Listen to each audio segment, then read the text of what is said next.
Good morning students. In last lecture हमने देखा था प्रॉब्लम नंबर 6.7। नाउ हमें देखता है प्रॉब्लम नंबर 6.8। तो प्रॉब्लम नंबर 6.8 क्या बोलता है? A string 105 cm long is fixed at one end and the other ends of the string is moved up and down with the frequency 15 Hz. A stationary wave produced in the string consists of 3 loops. Calculate the speed of progressive wave which have produced the stationary wave in the string. Very simple problem asking for 2 mark. Okay. क्या दिया है देखो, आपको एक rigid support दिया है, तो उसपे उस रिजिड सपोर्ट को आपने एक स्ट्रिंग हैंग कर देना है। नाउ ये स्ट्रिंग है, this is connected, one end of the string is connected with the rigid support and other end free है। Now, इस एंड को आपको अप डाउन करना है, तो यहाँ पे स्टेशनरी वेव फॉर्म होगी। वहाँ पे कितने लूप दिए स्टेशनरी वेव? आपको बोला कि 3 लूप विल फॉर्म, तो 3 लूप फॉर्म हो जाएंगे ऐसे, जैसे मैंने ड्रॉ किया है। 3 loops will be form like that. ठीक है। नाउ आपको दी है लेंथ ऑफ स्ट्रिंग, स्ट्रिंग की लेंथ दी है, तो length L is equal to 105 centimetre, correct है। और आपको जो स्टेशनरी वेव है उसकी फ्रीक्वेंसी आपको दी है, तो n is equal to लिख देते हैं हम 15 हर्ट्ज, ये दी है आपको।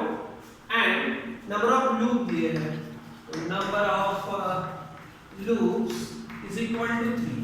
ओके, लेंथ देखो सेंटीमीटर में है, उसको मीटर में करना पड़ेगा, तो 105 into 10 to the power -2 metre, correct है। ये आपको पता है कन्वर्जन सेंटीमीटर का मीटर में।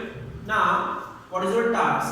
ये जो स्टेशनरी वेव यहाँ पे फॉर्म हुई है उसकी वेलोसिटी आपको फाइंड करना है, तो velocity v is equal to find करना है आपको, राइट।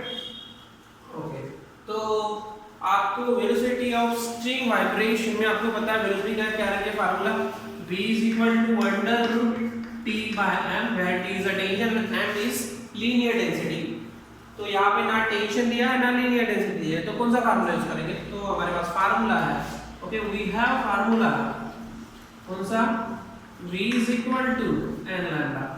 तो यहाँ पे देखो आप, n आपको पता है, फ्रीक्वेंसी पता है, नाउ वेवलेंथ हमें फाइंड। तो वेवलेंथ कैसे फाइंड करेंगे? लेट्स सी क्या होगा। यहाँ पे L से हम वेवलेंथ फाइंड करेंगे, मींस ये जो लेंथ ऑफ स्ट्रिंग है वो हम लिखेंगे इन टर्म्स ऑफ लैम्डा। तो length of string L is equal to, okay, कितने लूप है? 3 लूप है, दैट्स व्हाई हमें कैसे लिखना पड़ेगा देखो, 2 लूप है लैम्डा, और ये 1 लूप है lambda by 2, means lambda plus lambda by 2 means कितना होगा?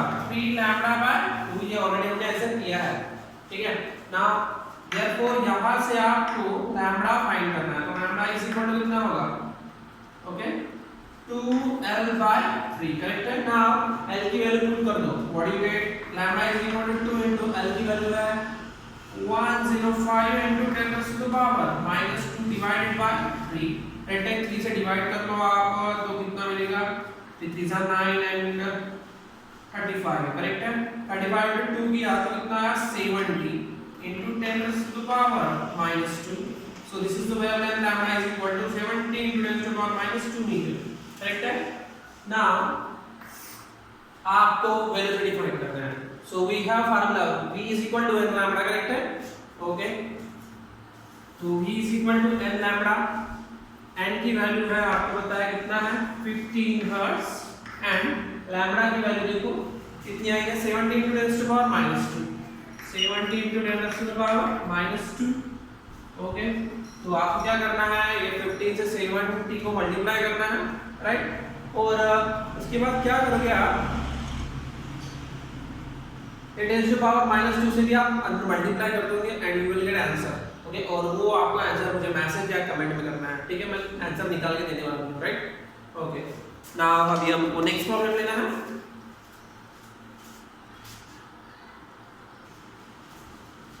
ओके, तो नेक्स्ट प्रॉब्लम जो हमें लेना है, it is depend on the instrument that is sonometer.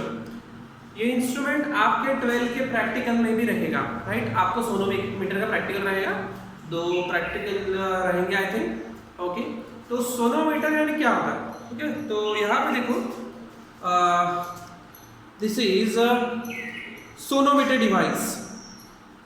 इसमें क्या होता है कि एक वुडन ब्लॉक रहता है, ठीक है, बॉक्स जैसा।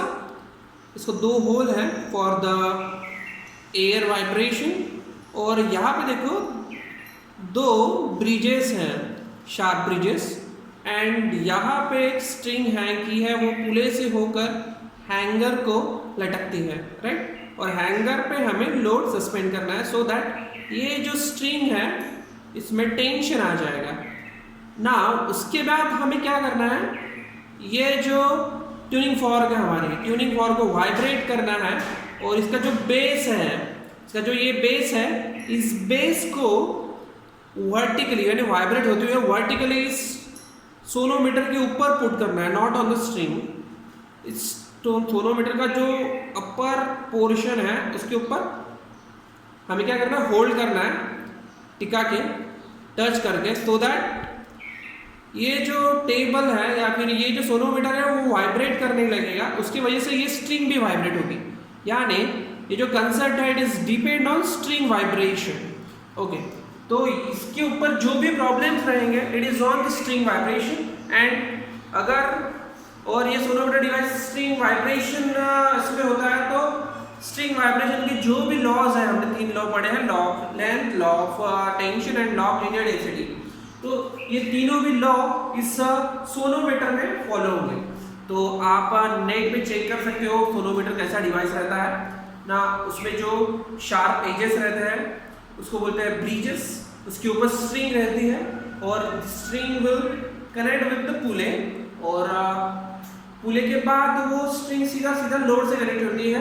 और जैसे ही हम लोड उसमें हैंग करते हैं तो स्ट्रिंग में टाइटनेस आ जाएगी। नाउ अभी क्या करना है, उस एक ट्यूनिंग फॉर्क लेना है, ट्यूनिंग फॉर्क को वाइब्रेट करना है, वाइब्रेट करने के बाद उसका जो हैंडल है, ओके, उसको पकड़ना है, और वो जो हैंडल है वो हमें सोनोमीटर के ऊपर पुट कर देना है, सो दैट क्या होगा, सोनोमीटर वाइब्रेट करने लगेगा, उसके वजह से वो जो स्ट्रिंग रहेगी वो वाइब्रेट करेगी।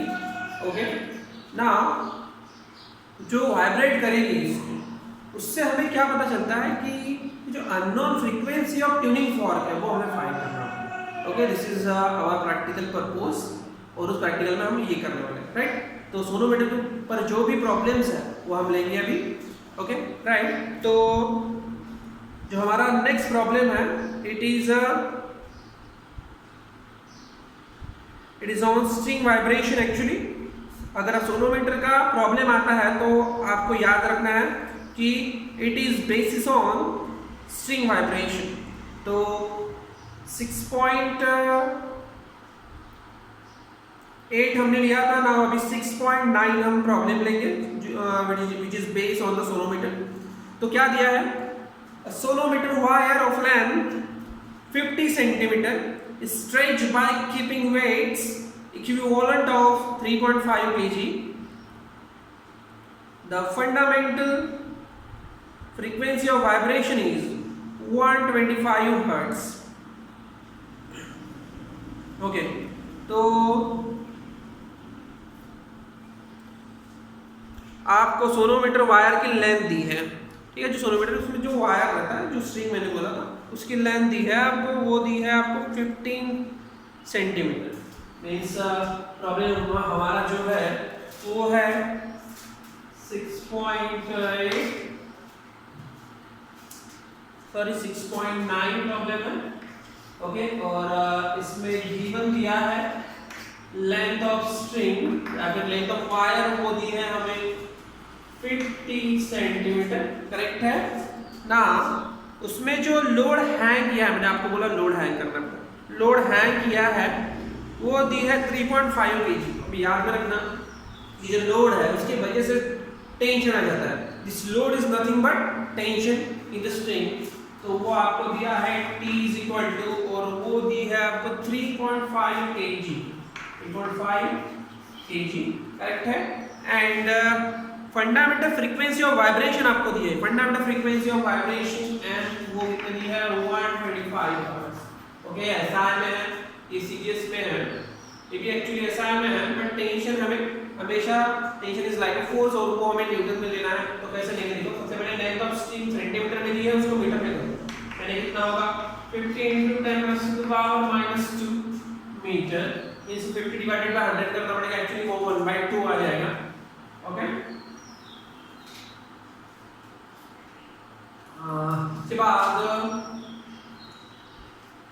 3.5 kg है, उसको हमें न्यूटन में करना है, तो आपको क्या करना है, जस्ट 3.5 × 9.8 से मल्टीप्लाई करना है।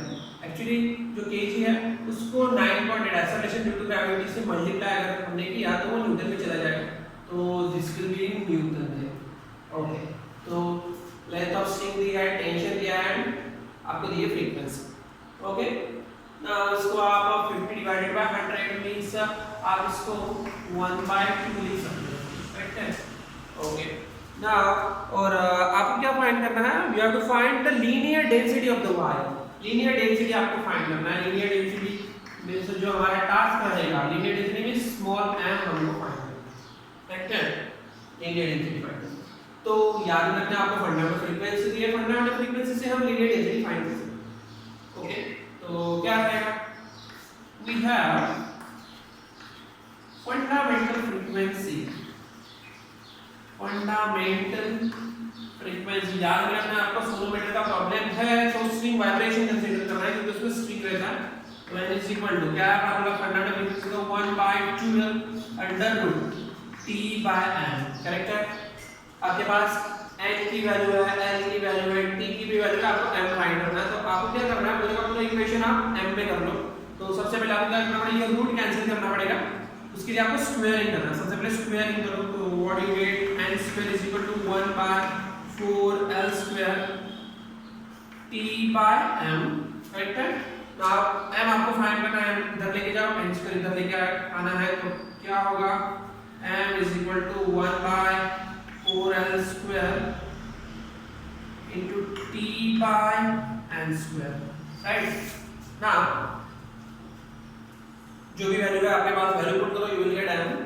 तो क्या होगा, m is equal to 1/4 × l² यानी 1/2 का स्क्वायर यानी 1/4 आ जाएगा, करेक्ट है, इनटू t की वैल्यू आपको दी है, वो लेना है आपको 3.5 × 9.8, ओके, डिवाइडेड बाय n² यानी 125 का स्क्वायर, 125 का स्क्वायर।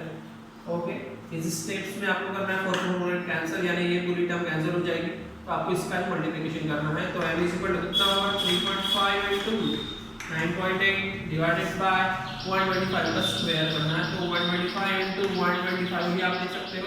ओके ना जो लीनियर डेंसिटी रहेगी उसका जो यूनिट रहेगा वो रहेगा मास पर यूनिट लेंथ, मास पर यूनिट लेंथ यानी kg/मीटर रहेगा।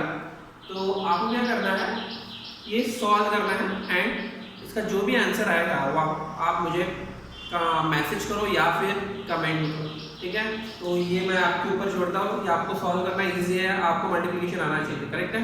ओके मैंने पूरा कंसेप्ट समझा दिया है, तो आपको अगर सोनोमीटर नहीं समझता है तो आप कमेंट करो। ओके सोनोमीटर में थोड़ा समझा दूंगा वहाँ पे, राइट, ठीक है। Sonometer is not a very complicated device, very simple device. Okay आपने अगर नेट पे सर्च भी कर दिया है तो आपको इजीली समझ में आ जाएगा, राइट, और आपको प्रैक्टिकल्स में वो करना भी है, ये तो आपको समझ में आ जाएगा। तो आपको इसका जो आंसर है वो हमें कमेंट करना है, राइट।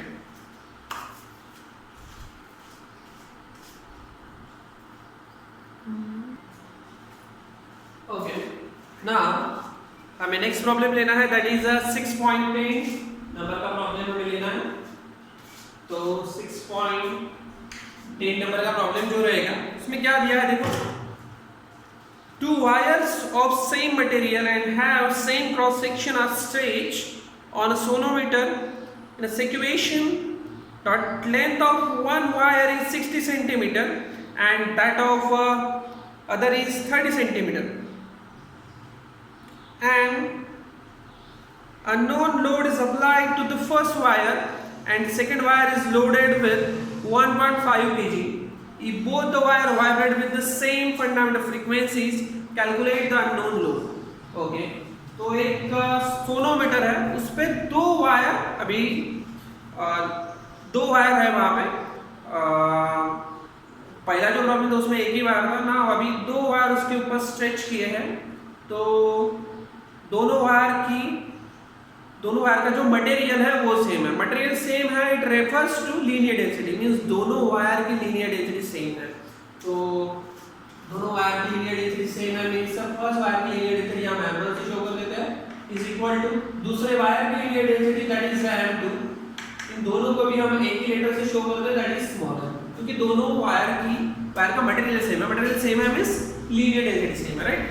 नाउ और क्या दिया है, दोनों वायर की जो लेंथ है वो डिफरेंट है, पहले वायर की जो लेंथ है वो दी है 60 सेंटीमीटर, मींस L1 दिया है आपको 60 सेंटीमीटर, करेक्ट है, और दूसरे वायर की लेंथ दी है आपको 30 सेंटीमीटर, और L2 दिया है 30 सेंटीमीटर, तो ये सेंटीमीटर में इसको मीटर में करना पड़ेगा, 60 × 10⁻⁻2 मीटर और 30 × 10⁻⁻2 मीटर, करेक्ट है।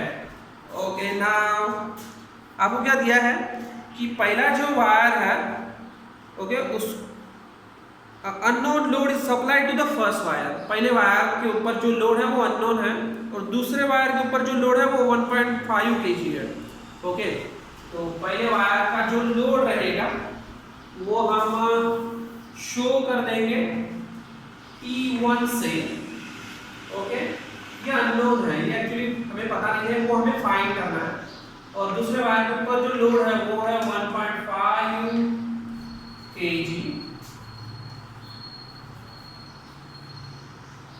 1.5 kg, तो ये kg में है, उसको भी आपको न्यूटन में करना है, तो 1.5 × 9.8 होगा न्यूटन में, करेक्ट है। नाउ आपको क्या बोला है कि ये जो अननोन लोड है ये आपको फाइंड करना है, फॉर द कंडीशन दी है कि fundamental frequencies, okay, are same, दोनों कंडीशन में फंडामेंटल फ्रीक्वेंसीज रहेगी वो सेम रहेगी, fundamental frequencies means n1 = n2 = n, ये n1 is fundamental frequency of first wire and is fundamental frequency of second wire, दोनों की फंडामेंटल फ्रीक्वेंसी सेम है, so that आपको T1 फाइंड करना है, तो ये है आपका टास्क, ठीक है, तो ये आपको फाइंड करना है।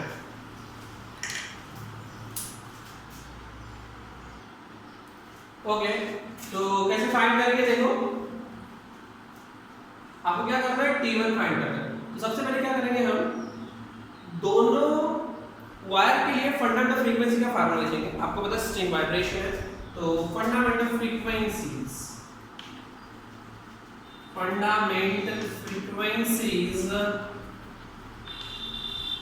Of both wires, okay, frequency for both wires क्या रहेगी, तो सबसे पहले n1 हम लेते हैं, n1 इज इक्वल टू क्या है फार्मूला आपको पता है 1/2L, ओके, हमको L1 लेना पड़ेगा क्योंकि फर्स्ट वायर है, अंडर रूट T1/m, ठीक है, आपको यहाँ पे m लिया है मैंने क्योंकि दोनों भी वायर के लिए लीनियर डेंसिटी सेम है, राइट, और दूसरा जो रहेगा n2 is equal to 1/2L2 under root T2/m, right. ना अभी क्या करना है, ये दोनों को आप डिवाइड कर लो, मींस n1/n2 ले लो, what you get, n1/n2 is equal to 1/2L1, ये पहले पुट करता हूं मैं, divided by T1/m divided by 1/2L2 under root T2/m, correct है, क्या क्या कैंसिल हो गया, this 1/2 cancel, this get cancel, और यहाँ पे देखो n1/n2 की जगह हमें n ही पुट करना है, तो क्या मिलेगा वहां पे n/n इज इक्वल टू, ये L2 ऊपर चला जाएगा, मींस L2/L1, और यहाँ पे क्या रहेगा into under root T1 by T2, under root रहेगा T1 बाय T2, या n बाय n ये 1 हो जाएगा, 1 divided by L2 by L1, okay. तो L2 by L1 into under root T1 by T2, okay. तो आपको T1 फाइंड करना है, तो सबसे पहले स्क्वायरिंग कर लो। व्हाट यू गेट, ये 1 is equal to L1 square divided by L2 square, sorry L2 square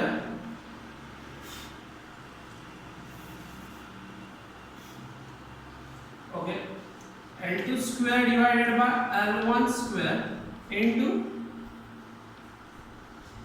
T1 by T2, correct है, ओके।